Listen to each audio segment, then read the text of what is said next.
cuenta de la luz. Usted no puede decir simplemente que la electricidad ha fallado, así que no debe sorprenderse cuando Dios contesta las oraciones. Deberá sorprenderse cuando no las contesta. Y nunca diga que la oración es una pérdida de tiempo. Usted puede decir, algo no está bien. ¿Por qué Dios no ha contestado mi oración? Bien, quiero compartir con usted 6 claves para la oración contestada. Y espero que las grabe en su corazón. Son sencillas, nada realmente nuevo, pero algo que necesitamos recordar en una forma más continua y metódica. Para que sus oraciones sean contestadas, primero debe orar en el nombre de Jesús. Veamos Juan 14, los versos 13 y 14.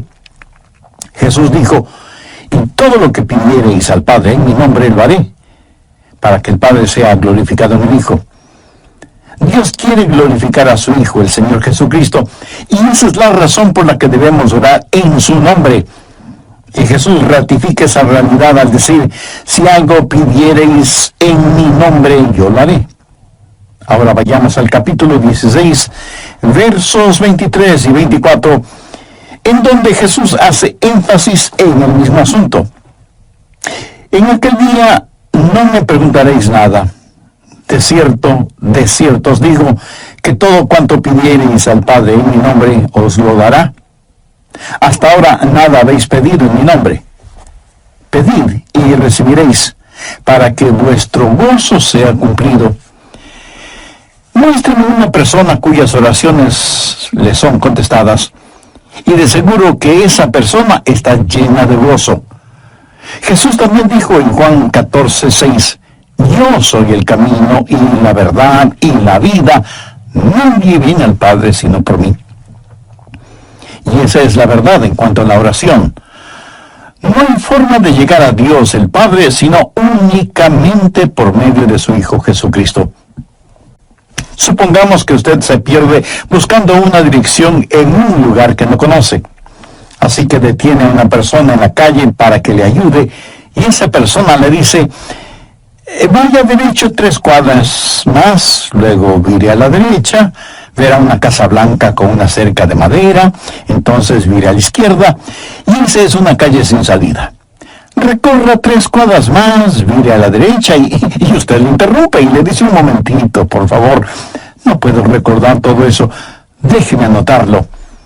Y la persona que le está dando las direcciones le dice, ¿sabe qué? Yo estoy yendo en la misma dirección, permítame guiarle, usted únicamente sígame. Esa persona no solo le señala el camino, sino que, por así decirlo, se vuelve el camino. Jesús no indica el camino, Jesús es el camino hacia el Padre, y cuando usted ora en el nombre de Jesús, Él le lleva a la presencia del Padre.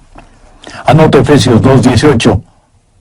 Porque por medio de Él los unos y los otros tenemos entrada por un mismo Espíritu al Padre. ¿Qué significa orar en el nombre de Jesús? Significa orar con su autoridad. Cuando usted pone su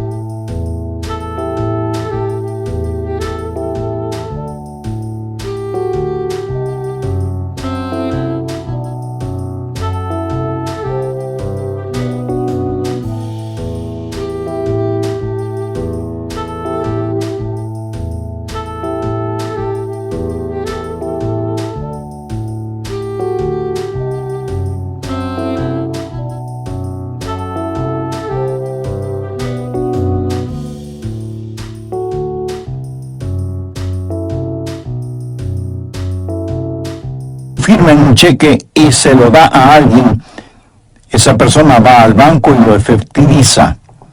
El banco le entrega la cantidad de dinero estipulada en el cheque, porque ese cheque lleva su nombre, lleva su firma, y con su firma usted le autoriza al banco la entrega de ese dinero. Trate de ir a cualquier banco y hacer efectivo un cheque que no tiene ninguna firma, y le aseguro que estará metiéndose en profundos problemas. Cuando pedimos en el nombre de Jesús, no estamos simplemente rociando con algún polvito mágico oraciones al decir en el nombre de Jesús, abracadabra, que lo que he pedido se haga. No es así de ninguna manera. Orar en el nombre de Jesús significa, primero, obedecer su mandato. Segundo, hacer algo aprobado por Él. Tercero, saber que eso le dará honor y gloria a Él. Y cuarto, saber que el Padre será glorificado por lo que hacemos en el nombre de Jesús. Si usted ora sin usar el nombre de Jesús legítimamente, no tiene ninguna razón para esperar que su oración sea contestada. Ahora, obviamente, el orar en el nombre de Jesús significa que usted debe ser salvo, que debe ser su discípulo y que debe estar en comunión con Él para conocer su voluntad. No solo ora en el nombre de Jesús, sino que también ora en el Espíritu. Veamos Efesios 6:18. Orando en todo tiempo, con toda oración y súplica en el Espíritu, y velando en ello con toda perseverancia y súplica por todos los santos. Así como se debe orar en el nombre de Jesús, hay que orar en el Espíritu. Casi al final del Antiguo Testamento hay un versículo muy interesante. Busque Zacarías 12:10. Dios habla de lo que hará en los últimos días, cuando los judíos como nación vengan a Jesús. Y derramaré sobre la casa de David y sobre los moradores de Jerusalén espíritu de gracia y oración, y mirarán a mí, a quien traspasaron, y llorarán como se llora por hijo unigénito, afligiéndose por él como quien se aflige por el primogénito. Hay muchas cosas maravillosas en este versículo, pero lo que más me bendice es que Dios dice que hay un Espíritu, el Espíritu Santo, que es el Espíritu de gracia y de oración. ¿Tiene usted dificultades al orar? ¿Sabe por qué? Porque no está lleno del Espíritu. Porque cuando lo esté, la alabanza y la oración fluirán de su Espíritu. Usted estará constantemente alabando a Dios y constantemente suplicando en oración. Dios dice que un día Él va a derramar su espíritu de gracia y oración sobre los judíos, pero Él ya ha derramado su espíritu de gracia y oración sobre usted. Por lo tanto, usted debe orar en el Espíritu. En la pequeña epístola de Judas, el verso 20, dice: pero vosotros, amados, edificando sobre vuestra santísima fe, orando en el Espíritu Santo. ¿Había notado eso? ¿Cómo se desafía usted mismo? Orando en el Espíritu Santo. ¿Por qué es tan importante orar en el Espíritu? Bien, sabemos que cuando oramos en el nombre de Jesús, oramos con autoridad. Pero cuando oramos en el Espíritu, oramos con fortaleza, para que Él nos ayude. Déjeme, le muestro algo en Romanos 8:26. Y de igual manera, el Espíritu nos ayuda en nuestra debilidad, pues que hemos de pedir como conviene, no lo sabemos. Pero el Espíritu mismo intercede por nosotros con gemidos indecibles. Mi amigo, esto significa que cuando usted ora, no lo puede hacer sin el Espíritu, y Él no lo hará sin usted. Es el Espíritu el que ora. Y Él hace por usted lo que usted no puede hacer por usted mismo. El Santo Espíritu de Dios inspira, guía, pone energía y sostiene nuestras oraciones. Nuestro espíritu humano es débil, y aunque el Espíritu esté dispuesto, nuestra carne es débil. Por lo tanto, el Espíritu Santo nos ayuda en nuestra debilidad. No hay ninguno de nosotros que alguna vez no haya dicho: fallé en mi vida de oración. Ojalá pudiera orar más. ¿Por qué no puedo hacerlo? Le diré por qué no oramos más. Francamente, porque somos débiles. Pero nuestra debilidad no debe convertirse en incapacidad, sino más bien en fortaleza, porque la Biblia dice que cuando somos débiles, somos fuertes. Si aprendemos a depender en el Espíritu Santo, quien nos ayuda en nuestras debilidades, inspirándonos, guiándonos y capacitándonos. Más aún, Él nos ayuda en nuestra ignorancia. Pues ¿qué hemos de pedir como conviene? No lo sabemos. ¿Alguna vez ha pensado en eso? Estuve una vez en una conferencia bíblica en Dallas.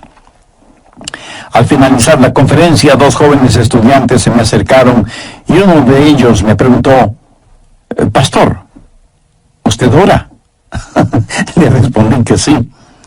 Entonces me dio una pequeña tarjeta diciéndome: «Aquí están nuestros nombres.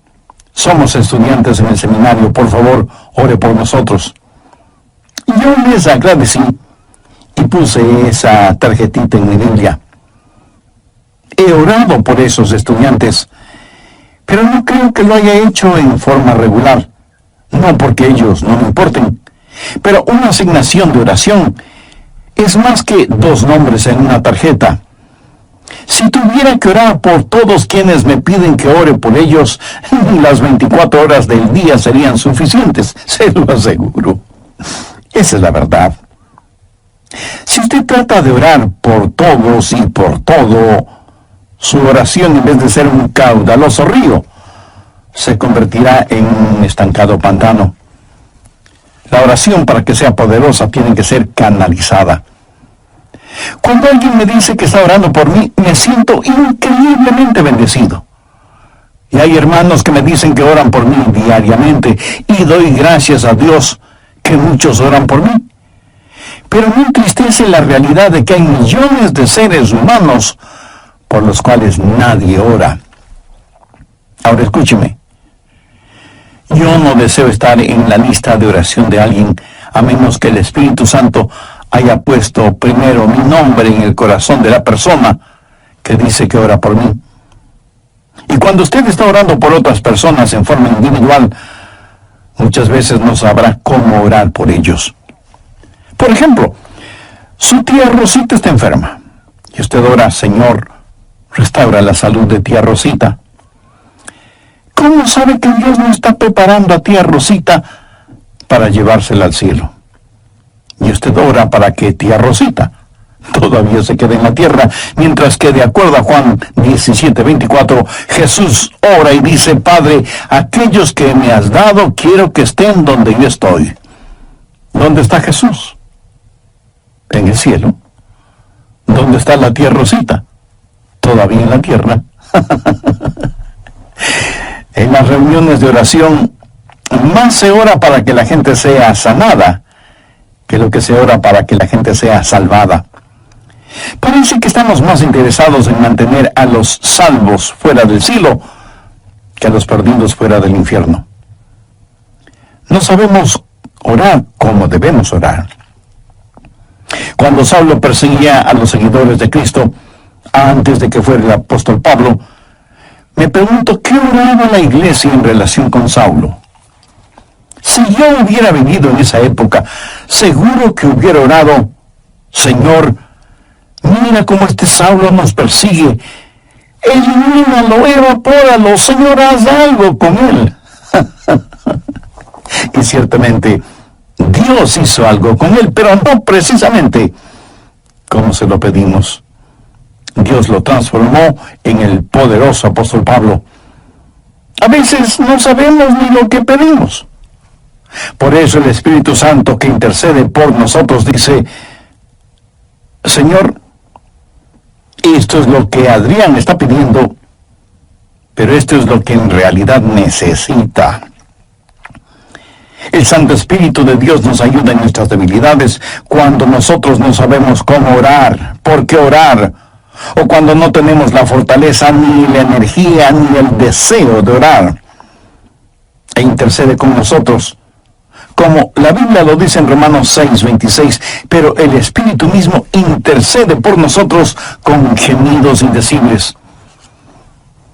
Ni usted ni yo, nadie puede orar como el Espíritu Santo puede hacerlo. Y la expresión gemidos indecibles era utilizada para describir los dolores de una mujer dando a luz. Eso, mi amigo, es orar en el Espíritu. Intercede por nosotros con gemidos indecibles, porque muchas veces nosotros no sabemos qué pedir. Algunos años atrás, yo viví la experiencia de un profundo dolor emocional y espiritual a tal grado que no podía ni siquiera articular una sencilla oración. Lo único que podía hacer era quejarme. Pero el Santo Espíritu de Dios escuchó mi oración y Él llevó mi dolor, mi súplica, hasta el trono de la gracia y la misericordia de Dios. Entonces usted ora primero en el nombre de Jesús, segundo en el Espíritu Santo.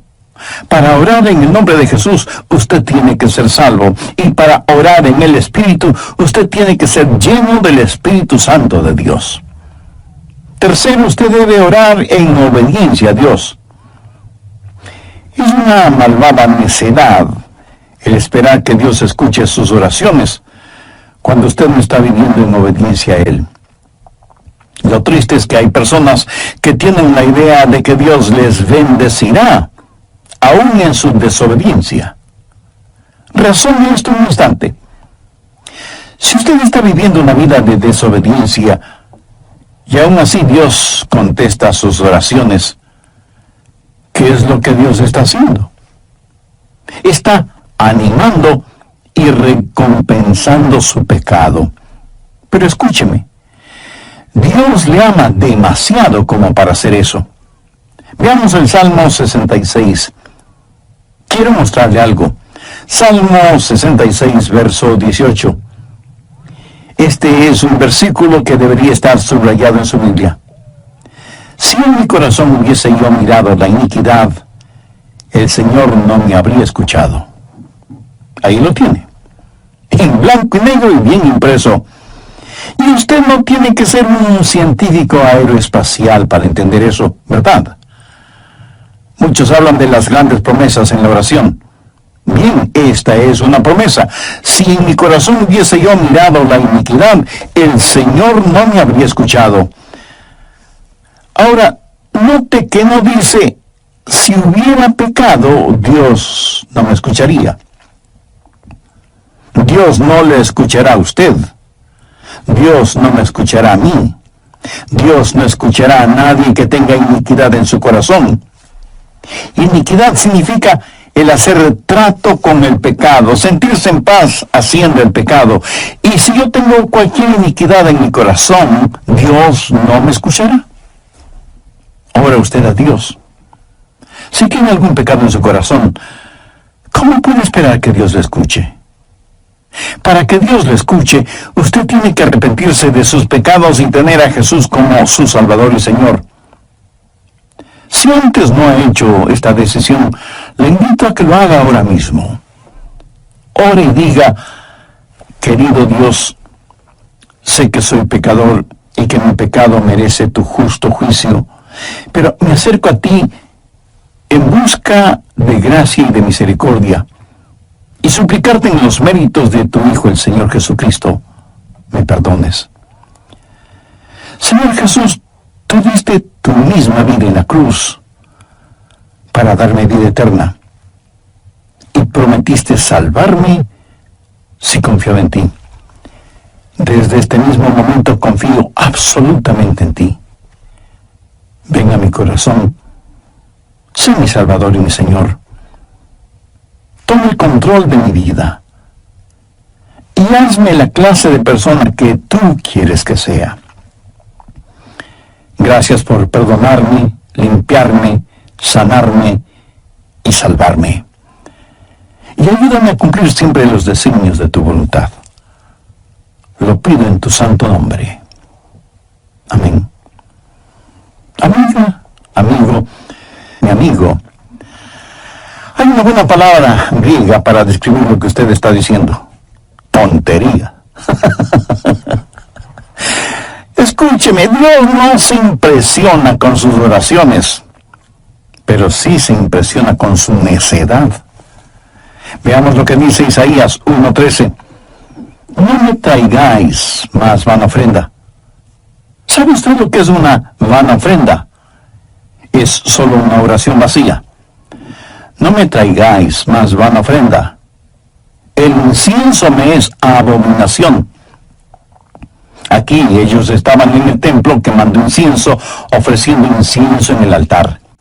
No me traigáis más vana ofrenda. El incienso me es abominación. Luna nueva y día de reposo. El convocar asambleas no lo puedo sufrir. Son iniquidades vuestras fiestas solemnes.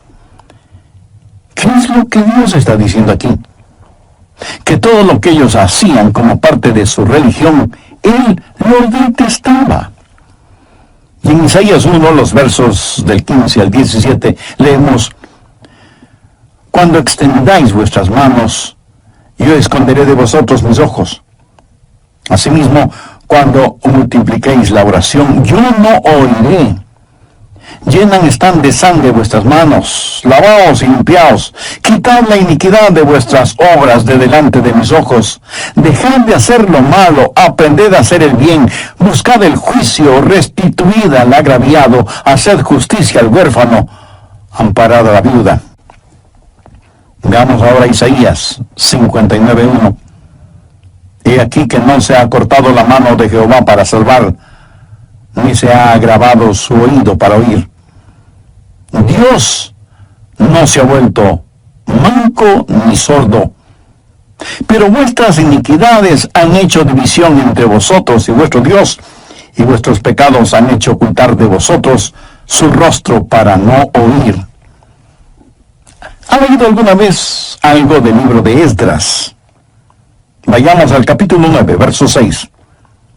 Esdras está orando y dice: Dios mío, confuso y avergonzado estoy para levantar, oh Dios mío, mi rostro a ti, porque nuestras iniquidades se han multiplicado sobre nuestra cabeza y nuestros delitos han crecido hasta el cielo. Mi amigo, debemos orar en obediencia. Para resumir un poco todo esto, vamos a la primera epístola de Juan. No el Evangelio de Juan, sino la primera epístola de Juan, capítulo 3, verso 22. Y cualquier cosa que pidiéramos, la recibiremos de Él, porque guardamos sus mandamientos y hacemos las cosas que son agradables delante de Él. Los rebeldes jamás verán sus oraciones contestadas. Déjeme retroceder un poco las páginas de la historia. Recuerda cuando Israel había conquistado Jericó y tuvieron que pelear contra un pequeño pueblito. No era ninguna gran ciudad. Un pueblito llamado Ai. Apenas 3 letras, H, A, I, Ai. Y sin embargo, los israelitas tuvieron que huir, como se dice vulgarmente, con el rabo entre las piernas, ignominiosamente derrotados. Y Josué tiene que ir y postrarse delante de Dios y preguntarle cómo pudo permitir que tal cosa sucediera. Mire lo que le contestó Dios en Josué 7, los versos 10 y 11. Y Jehová dijo a Josué: levántate, ¿por qué te postras así sobre tu rostro?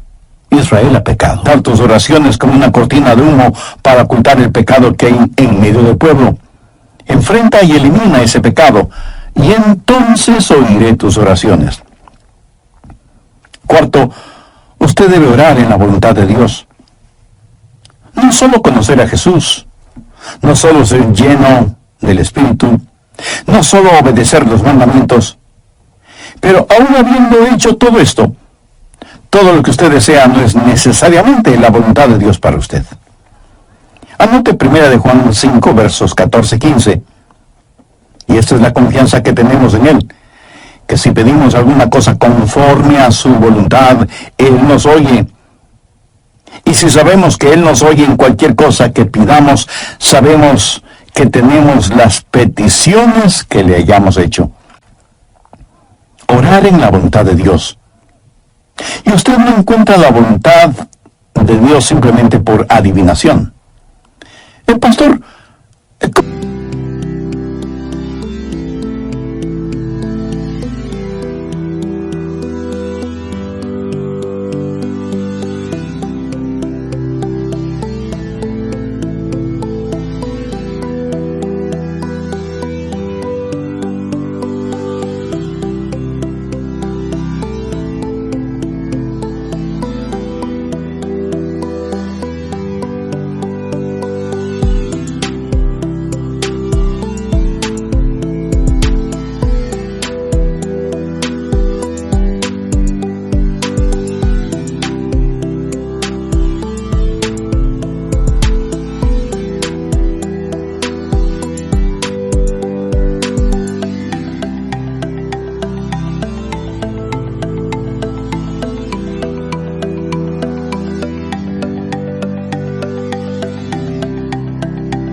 conocer la voluntad de Dios.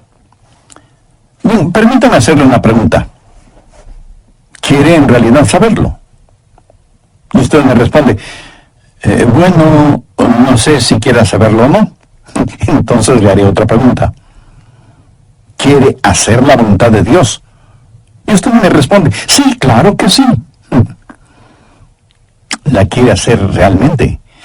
Quiero decir, si Dios le dijera este mismo momento, hay algo que deseo que hagas, ¿lo haría? ¿Sabe usted cuál sería la primera pregunta debido a nuestra naturaleza humana? ¿Qué es, Señor? Esa no debería ser la primera pregunta o la primera respuesta. Usted no puede contestar una pregunta con otra pregunta. Usted debe contestar esa pregunta con una afirmación. Adrián, hay algo que quiero que hagas. ¿Lo harás? Yo debo contestar, sí, Señor, lo haré. ¿Qué es lo que quieres que haga? Mira, la manera de conocer la voluntad de Dios no es sabiendo lo que es, sino comprometiéndose a hacerla aún antes de saber lo que es. Eso es confianza. Sencillamente diga, Señor, estoy listo y haré lo que quiera que tú quieras que haga. Y aunque esa frase pueda trabar nuestra lengua, destraba nuestra capacidad de obediencia. Debo admitir que muchos tienen temor de la voluntad de Dios. De alguna manera se les ha metido la idea en la cabeza de que si se prestan para servicio bajo la voluntad de Dios, van a terminar como misioneros en el país de Salsipuedes, viviendo en una choza con piso de tierra y comiendo carne de serpiente o quién sabe qué otros exóticos alimentos. ¿Sabe qué? Pudiera ser que así suceda. La forma de conocer la voluntad de Dios es aceptando la voluntad de Dios antes de conocer cuál es la voluntad de Dios. Y aunque suena complicado lingüísticamente, espiritualmente no lo es. Pero usted me dice, el pastor, quiero más detalles. Muy bien, le voy a dar más detalles. La voluntad de Dios es buena, perfecta y aceptable. Y si piensa que esto lo digo porque soy muy inteligente, pues siento desilusionarle. Veamos qué dice Romanos 12, versos 1 y 2. Así que, hermanos, os ruego por las misericordias de Dios, que presentéis vuestros cuerpos en sacrificio vivo, santo, agradable a Dios, que es vuestro culto racional. No os conforméis a este siglo, sino transformaos por medio de la renovación de vuestro entendimiento, para que comprobéis cuál sea la voluntad de Dios, agradable y perfecta. Usted no necesita saber nada más que esto. La voluntad de Dios es buena, agradable y perfecta. Preséntese usted mismo como un sacrificio vivo y santo delante de Dios, y usted sin ninguna sombra de duda conocerá y comprobará que la voluntad de Dios es siempre buena, agradable y perfecta. La oración es para manipular la voluntad de Dios, para que se amolde a la suya. Es descubrir la voluntad de Dios y meterse de cabeza en ella. Pero escúcheme con atención. En última instancia, usted no encuentra la voluntad de Dios. La voluntad de Dios lo encuentra usted.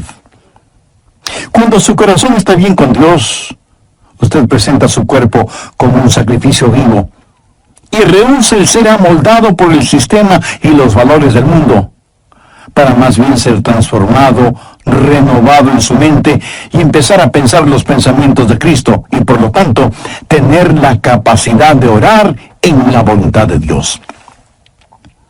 Quinto, orar en comunión con los creyentes.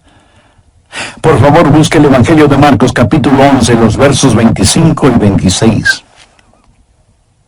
Y cuando estéis orando, perdonad si tenéis algo contra alguno, para que también vuestro Padre que está en los cielos os perdone a vosotros vuestras ofensas. Porque si vosotros no perdonáis, tampoco vuestro Padre que está en los cielos os perdonará vuestras ofensas. Mi amigo, no se olvide que un pecado no perdonado es la más formidable barrera contra la oración. Tantas personas se preguntan por qué sus oraciones no son contestadas cuando están guardando tremendos resentimientos en su corazón. Le pregunto, ¿ese resentimiento, ese enojo, vale la pena tenerlo? Lo que es peor, ¿vale la pena ir acumulándolo, guardándolo, hasta que por fin estalla, hiriendo no solo a quienes motivaron ese enojo, sino a usted mismo? La satisfacción carnal de guardar un resentimiento contra alguien no vale de ninguna manera la pena porque impide que nuestras oraciones sean contestadas. Escuché de una pequeña niña que una noche, por haberse portado mal, su mamá le mandó temprano a la cama. Pero antes de acostarse, la niña debía orar.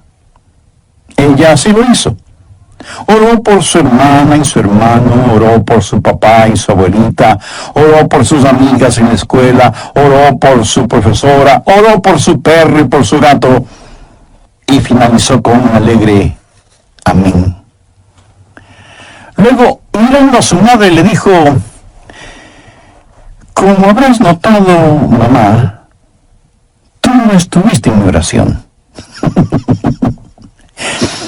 Me imagino que esa oración habrá salido de ese cuarto, menos habrá llegado al cielo. Pero hay una profunda lección en esto. Sería una temeraria necedad si alguien, teniendo un espíritu no perdonador, pretende que sus oraciones sean contestadas. Y esto es verdad de manera especial entre marido y mujer. En 1 de Pedro 3:7 leemos: vosotros maridos igualmente, vivid con ella sabiamente, dando honor a la mujer como a vaso más frágil y como a coherederas de la gracia de la vida. ¿Para qué? Para que vuestras oraciones no tengan estorbo. Muchos esposos y esposas, aun siendo creyentes, viven como perros y gatos, son como palo y piedra, y aún así se preguntan por qué sus oraciones no son contestadas. Ore creyendo, y todo vendrá. Ore dudando, y nada tendrá. ¿Alguna vez ha dicho: Dios, yo creo, cuando en realidad no creía? Muchos piensan que el decir que creen les será contado como si en verdad creyeran. Estaban mintiendo, ellos lo sabían, y Dios también lo sabía. ¿Alguna vez ha orado sabiendo que Dios escuchaba sus oraciones y recibió una respuesta de Dios? Verá, la fe es también un regalo de Dios. La fe no es algo que usted guarde en su bolsillo o en su cartera para gastarla en cualquier cosa que se le antoje. Usted no puede tener fe para nada fuera de la voluntad de Dios, porque Dios no da fe para nada que esté fuera de su voluntad. Y usted no puede tener ninguna fe a menos que Dios se la dé. Y no faltará quien pregunte: ¿por qué no tengo más fe? Si usted pone en práctica lo que he compartido en este estudio bíblico, le puedo asegurar que descubrirá que la fe está ahí. Cuando usted ora en el nombre de Jesús, cuando usted ora en el Espíritu Santo, cuando usted ora en obediencia y en comunión, cuando ora en la voluntad de Dios, la fe está ahí. Pero si estos elementos espirituales no están ahí, tampoco estará la fe. Ustedes, esposos, han tenido alguna vez un argumento, y si me dice que no, con toda mi cariñosa cortesía le diré que son mentirosos. Cuando marido y mujer tienen un argumento y no lo solucionan, y luego se arrodillan para orar por su hijito enfermo, ¿no se sienten espiritualmente enfermos? ¿No sienten que están actuando hipócritamente? Saben que sus oraciones no se elevarán ni un centímetro del piso y por lo tanto jamás llegarán al cielo. No tienen ninguna fe como para que sus oraciones sean contestadas. Cuando sus corazones sean justos, puros y limpios, y palpiten al mismo compás espiritual, entonces tendrán fe. Y al tener fe, esa fe será el combustible para transportar su oración hasta el trono de la gracia de Dios. Jorge Muller, de Bristol, Inglaterra, fue un gran siervo de Dios y un poderoso hombre de fe. Él tenía un diario personal en el cual anotaba todas las instancias de oraciones contestadas y llegó a registrar 25,000 oraciones contestadas, algunas de ellas increíblemente milagrosas, imposibles de explicarlas, aparte de la intervención de Dios. Alguna vez alguien le preguntó a George Muller, ¿cuál es el secreto para que las oraciones sean contestadas? ¿Sabe cuál fue su respuesta? Tenga fe en Dios. Tenga fe en Dios. Ahora, yo no creo que él dijo tenga fe en Dios, sino que dijo tenga fe en Dios. Mira, en realidad no es una gran fe en la que necesitamos, sino que necesitamos tener fe en un gran Dios. Fe no es solo un sentimiento positivo, ni el que usted se vuelva frenético o fanático, sino tener la absoluta confianza de que Dios hará lo que usted le ha pedido, si ese pedido está encuadrado dentro de los parámetros de la voluntad de Dios. Los discípulos le dijeron a Jesús, Señor, enséñanos a orar. Y ese debe ser nuestro pedido también, para que Dios nos ayude a ser hombres y mujeres de oración. Hay algo en nosotros que se resiste a orar. Preferimos ocuparnos en cualquier otra cosa en vez de orar. Y eso se debe a nuestra naturaleza carnal y pecaminosa. Por eso necesitamos la ayuda de Dios para que amemos de tal manera a Jesús y seamos llenos de su Espíritu Santo para que la oración fluya de nosotros en forma constante y que oremos siempre en el nombre del Señor Jesucristo. ¿Han notado con qué facilidad podemos pasar horas haciendo deportes o realizando nuestros pasatiempos favoritos o simplemente mirando programas en la televisión? Pero ¿qué trabajo nos cuesta invertir unos minutos en la oración? La oración eficaz, mi estimado amigo, debe ser un acto intencional de nuestra voluntad.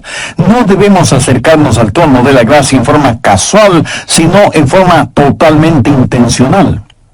Seguramente entre quienes me escuchan habrá quienes, a pesar de ser religiosos, este asunto de la oración es muy secundario en sus vidas. Ahora, si usted aún no es salvo, mayor razón para que ore a Dios. Lo puede hacer este mismo momento diciendo con sus propias palabras algo como la siguiente oración. Dios eterno, reconozco que soy una persona que no me ha acercado a ti en oración, sino en raras ocasiones. Reconozco también que soy pecador, que estoy perdido y que necesito ser salvo para tener la seguridad de ir al cielo cuando me llames a tu presencia. Señor Jesús, creo que eres el Hijo de Dios y que entregaste tu vida y derramaste tu sangre en la cruz para, por medio de tu sacrificio, pagar la deuda de mis pecados, perdonarme, limpiarme y salvarme. No sé si mi fe es